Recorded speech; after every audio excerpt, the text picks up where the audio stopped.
British काल में हमने देखा अभी कि किस तरीके से अंग्रेजों ने अपनी प्रथम और सेकंड व्यापारिक कोठियाँ स्थापित की, ठीक है, 1608 में और 1611 में मसूलीपट्टनम और सूरत। इस तरीके से पहली सूरत में थी, दूसरी मसूलीपट्टनम में थी।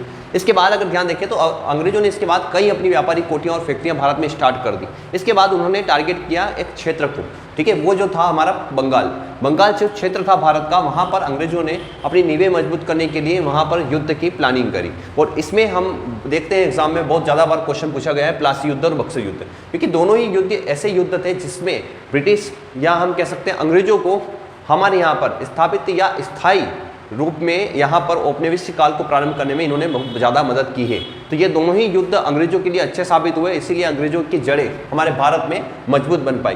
प्लासी युद्ध की बात करें तो 23 जून 1757 बहुत ही महत्वपूर्ण भारतीय इतिहास के लिए युद्ध रहा है। प्लासी का युद्ध 23 जून 1757, बहुत सारे इतिहासकार इसे युद्ध मानते ही नहीं है। ये एक षड्यंत्र था, एक तरीके का ऐसा षड्यंत्र जिसमें हमारे यहाँ पर हम कह सकते हैं राजा के खिलाफ ही युद्ध, राजा एक तरीके से सही तरीके से युद्ध भी नहीं लड़ पाया था इसमें।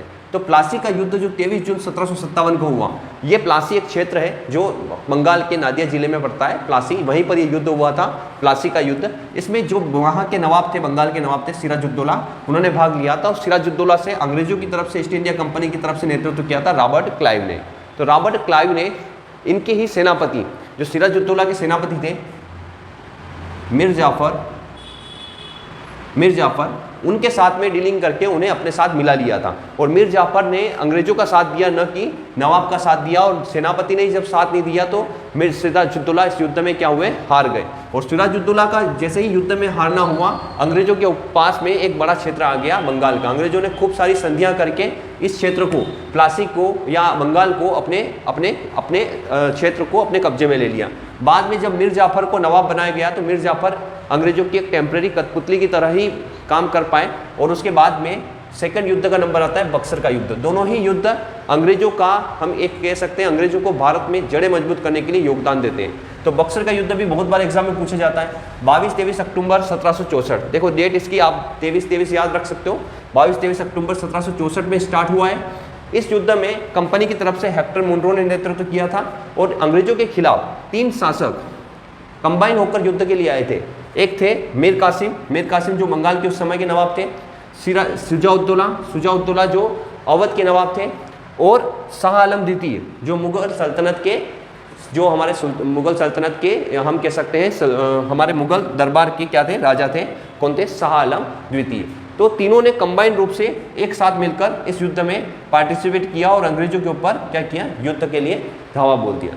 और इसके बाद भी इनकी संयुक्त सेना अंग्रेजों को नहीं हरा पाई और अंग्रेजों की इस युद्ध में भी क्या हुई, जीत हुई।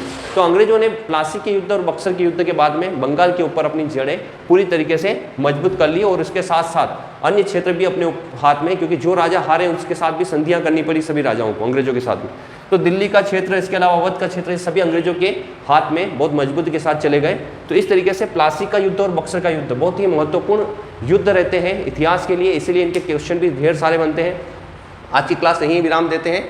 अगली क्लास में हम आगे की हिस्ट्री पढ़ेंगे। आई होप आपको पूरी तरीके से जानकारी समझ में आ रही होगी। आप कमेंट्स करके बताएं कितना आपको समझ में आता है और इसे शेयर भी ज़्यादा से ज़्यादा करें। धन्यवाद।